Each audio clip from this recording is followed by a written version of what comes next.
کرم ایجنسی میں امن معاہدہ ہوتا ہے، لیکن ہم دیکھ رہے ہیں کہ دشمن عناصر جو ہیں اس امن معاہدے کو سیبوٹاج کرنے کی کوشش کر رہے ہیں، اور آج بھی جو بگن میں جو ایک بہت ہی افسوسناک واقعہ ہوا جس میں ڈپٹی کمشنر بھی زخمی ہوئے اور 2-3 اہلکار جو ہیں وہ شہید بھی ہو گئے، یہ لوئر کورم کا علاقہ ہے، اور اب گزشتہ روز ایپیکس کمیٹی میں بھی واضح طور پر یہ ڈیسائیڈ کیا گیا ہے کہ جناب آئرن ہینڈ سے نپٹا جائے گا۔ کچھ معاملات شاید تاخیر میں گئے، کے پی کی حکومت جو ہے وہ اتنا سیریس نہیں دیکھ رہی تھی جو اب ہم آج دیکھ رہے ہیں، حالات اتنے بگڑ گئے ہیں۔ بریگیڈیئر صاحب دیکھیں ضمیر، بات یہ ایک تو بالکل یہ بات ٹھیک ہے کہ اگر 24 جب نومبر کی بات تھی، اگر آپ کو یاد ہو، اور یہ لانگ مارچ کر رہے تھے، اس وقت یہ حادثہ ہوا تھا۔ چیف منسٹر کی پہلی رسپانسبلٹی تھی اپنے صوبے کی عوام کی جان و مال کی حفاظت۔ ان کو یہی ایک شعور بھی مل رہا تھا کہ وہ اس مارچ کو کینسل کر دیں، کہتے کیونکہ بہت خون خرابہ ہوا ہے میرے صوبے میں، یہ پارا چنار میں، تو ہم یہ کال آف کر رہے ہیں temporary and we are going, اور جا کے ہم وہاں پر حالات کو ٹھیک کریں گے۔ وہاں جاتے ہیں، دیکھتے ہیں، اور اس کے بعد یہ امیڈیٹلی ایشو ختم ہو جاتا ہے۔ لیکن جب وہ یہاں پر آگے اسلام آباد میں ٹائم ویسٹ ہو گیا ایک ہفتے کا، اس میں اور زیادہ کیجولٹیز ہوئیں، جس کی وجہ سے علاقے کے لوگوں میں غم و غصے کی لہر بھی دوڑ گئی۔ ان کے اپنے جو مطلب اہل تشیع بھی، اہل سنت بھی، اور جو سیکٹریین ایشوز تھا، اس میں جب ایک دوسرے کی جانی نقصان ہوا، اس سے اور دشمنی بڑھی، اور زیادہ جانی نقصان ہوا، اور مالی نقصان ہوا۔ تو یہ ایک تو پروونس کی بہت ہی کمزوری تھی اور ویکنس تھی جو انہوں نے دکھائی، اور ایک بر وقت اس پہ ایکشن نہیں لیا۔ اس کے بعد یہ جب امن جرگہ ہوا ہے 4 جنوری کو، اس میں فیصلہ ہو گیا۔ اب یہ رسپانسبلٹی ہے امن کمیٹیوں کی، جب دونوں سائڈ سے انہوں نے ایک گارنٹی دی، اور پھر ایک کیونکہ شارٹیج آف فوڈ ہے، شارٹیج آف میڈیسنز ہیں، بچوں کی اموات ہو رہی ہیں، تو یہ حکومت نے بڑی کوشش کی اور فیڈرل منسٹری نے بھی کی، اور اس کو جا کے امن کے جگ کرنے کے بعد کہا جی ہم کنوائے موو کرتے ہیں۔ سرکاری اہلکاروں پر فائرنگ کرنے کا مطلب یہ ہے کہ یہ شرانگیزی کی جا رہی ہے اس سے تاکہ اور حالات خراب ہوں، اور it is not restricted to only یہ سیکٹیرین ایشو، اور وٹ آئی سیک اس کو بہت خطرناک حد تک بڑھانے کی کوشش کی گئی ہے۔ یہ خوارج ہیں، یہ دہشت گرد ہیں، انہوں نے یہ سرکاری اہلکار پہ ڈی سی پہ حملہ کیا، اس کو سبوٹاج کرنے کی کوشش کی۔ مطلب یہ تھا کہ آپ دیکھیں کراچی میں بھی بہت زیادہ اسٹرائکس ہوتی رہی ہیں، کراچی کافی کو بند کیا گیا، یہ اور جس طریقے سے ابھی حرکت کی گئی ہے اس سے یہ پورے ملک میں پھیل سکتی ہے، اور یہی کوشش کی گئی ہے۔ یہ تو ہمارے چاہے سنی بھائی ہیں، شیعہ بھائی ہیں، سب ان کے علماء ہیں، وہ بہت ایک سمجھداری سے، سمجھ بوجھ کے ساتھ آپس میں بڑے اچھے تعاون سے مذاکرات کر کے بیٹھے ہیں۔ ادروائز پوری کوشش کی جا رہی ہے کہ اس کو سیکٹرین ایشو کو بہت بڑھا دیا جائے، جو کہ کسی حالت میں حکومت پاکستانی مسلح افواج اور صوبائی حکومتیں اجازت نہیں دیں گی۔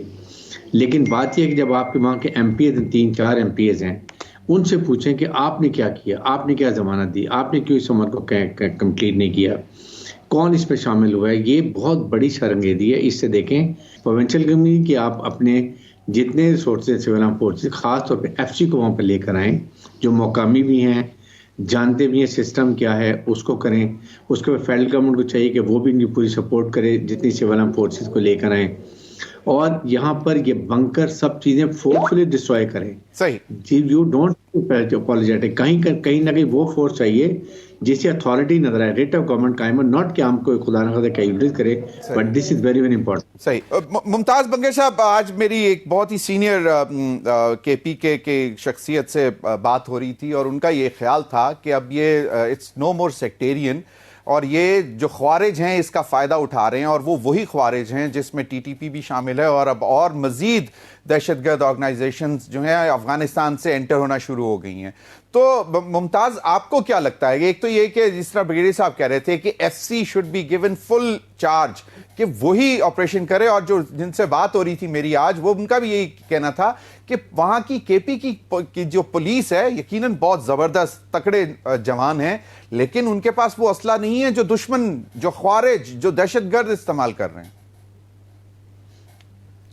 ضمیر، آپ بالکل صحیح کہہ رہے ہیں، اور بریگیڈیئر صاحب نے جو بات کی ہے وہ بھی درست ہے، اور یہ مسئلہ اب سیکٹیرین نہیں رہا۔ جو جب جرگہ جاری تھا اس وقت بھی ناخوشگوار قسم کے جو واقعات ہوئے، اس قسم کی جو قتل ہیں اور یہ جو تشدد ہیں اور یہ جو لاشوں کی بے حرمتی ہے، یہ میرا خیال ہے کبھی بھی سیکٹیرینزم کے جو تنازعات ہیں اس میں کبھی بھی کہیں پہ بھی دیکھنے میں نہیں آئے۔ اس کا سمپل مطلب یہ ہے کہ آج جو جس طرح سے واقعہ ہوا ہے تو ظاہر ہے عمائدین تو سارے اس بات پہ متفق ہیں کہ وہاں پہ امن کا قیام ہو اور وہاں لوگ جو ہیں امن اور سکون سے رہ سکیں۔ وہاں جو امن کمیٹیاں بنائی گئیں، ظاہر ہے انہوں نے اس لیے رسپانسبلٹی لی کہ وہ پائیدار امن چاہتے تھے۔ اس میں کسی ایک فرقے کے لوگ نہیں تھے، بلکہ دونوں فرقوں کے لوگ تھے، بلکہ مختلف قبیلوں کے لوگ اس میں شامل کیے گئے تھے تاکہ ہر قبیلہ اپنے طور پہ اپنے اپنے علاقوں میں امن کی پائیدار بحالی کے لیے کوششیں کریں۔ لیکن جہاں تک آپ نے کہا کہ اسلحے کی بات ہے پولیس کے پاس، اس کے پاس، اس سے میں تھوڑا سا اختلاف اس لیے کروں گا کہ جو ٹرائبل ایریاز ہیں وہ اس کو ابھی جو مرج کیا گیا ہے، تو یہاں کی جو پولیس ہے یہ پہلے لیوی فورس ہوا کرتی تھی جس کی اتنی مطلب کیپیسٹی نہیں ہوتی تھی۔ اب اسی پولیس کو اس میں شامل کیا گیا ہے، لیکن اس کے لیے جو اس کی استعداد ہے وہ اس طرح سے بڑھائی نہیں جا سکتی۔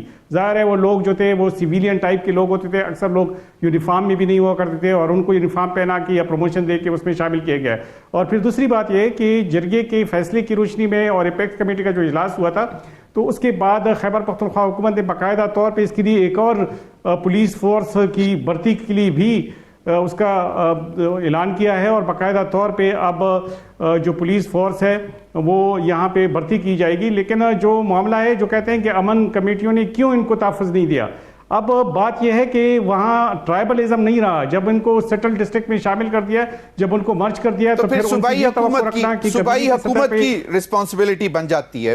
بالکل صحیح فرما رہے ہیں، لیکن کوئکلی ممتاز میں بتائیے گا کہ یہ جو قافلہ کتنے ٹرکوں کا تھا جو کہ امدادی سامان لے کے جا رہا تھا، جس کو ڈپٹی کمشنر اپنی حفاظت میں لے کے جا رہے تھے؟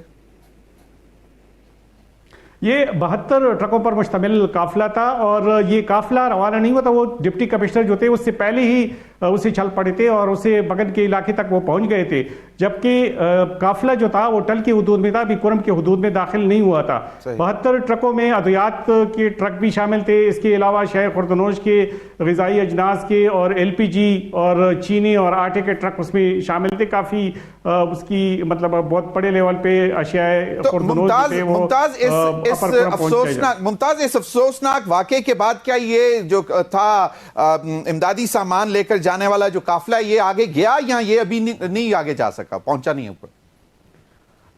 نہیں، یہ ابھی تک ٹل کی حدود میں یہ قافلہ موجود ہے، اور اس وقت جو صورتحال ہے وہ یہ ہے کہ صوبائی حکومت کا کہنا ہے کہ جب تک ان کی سیکیورٹی کو انشور نہیں کیا جاتا اور جب تک اس علاقے کو سیکیورٹی کے جو ادارے ہیں ان سے کلیئرنس نہیں ملتی، تب تک یہ جو کنوائے ہے یہ ٹل کے حدود میں رہے گا اور وہ پارچنار تک وہ نہیں پہنچے گا۔ صحیح بریگیڈیئر صاحب، اب یہ بھی وہاں پہ کچھ لوگوں کا غصہ بھی ہے، جس طرح آپ نے بات شروع کی تھی کہ اگر جس طرح ہی حالات خراب ہوئے تھے، حالات کو پر قابو پایا جاتا، راستے بند نہ ہوتے، لوگوں کو میڈیسن، ہیلتھ فیسلٹیز اور کھانے پینے کی اشیاء یہ سب کچھ ملتی رہتی، تو شاید وہ اتنا زیادہ مطلب نہ ہوتا۔ تو اب آپ کو کیا لگتا ہے کہ اگر یہ اسی طرح راستے میں بلاکیڈز آتے رہے اور یہ امدادی سامان بھی نہ پہنچ سکا تو وہ تو حالات زیادہ خرابی کی طرف نہیں جائیں گے؟ دیکھیں ضمیر بات، it is the responsibility of the federal government and the provincial government to ensure security of life and property of the people of Pakistan اور ان کی جان و مال کی حفاظت۔ صحیح، یہ اس میں کمزوری نہیں ہو سکتی۔ آپ FC کو بلائیں، اب military will continue doing intelligence based operation جو پہلے کر رہی ہے اور وہ کیپیسٹی بڑھا دیں گے، انٹینسٹی بڑھا دیں گے۔ 170 آپریشن ہر روز فوج کے لوگ کر رہے ہیں۔ آپ کا کام ہے کہ آپ وہاں پر یہ انشور کریں کہ آپ کی وہاں پر آپ کی FC آ گئی ہے، اس نے کنٹرول کر لیے، جو بنکر سارے FC کو ان کو ڈسٹروائے کرنا چاہیے، اور لوکل سے مدد لیں کہ یہ خوارج کہاں سے آئے تھے اور کہاں جا کے چھپے ہوئے ہیں۔ بریگیڈیئر صاحب آپ کا بھی بہت بہت شکریہ، ممتاز بنگر صاحب آپ کا بھی بہت بہت شکریہ۔ ناظرین اب تک کے لیے اتنا ہی، اجازت دیجیے، اللہ حافظ۔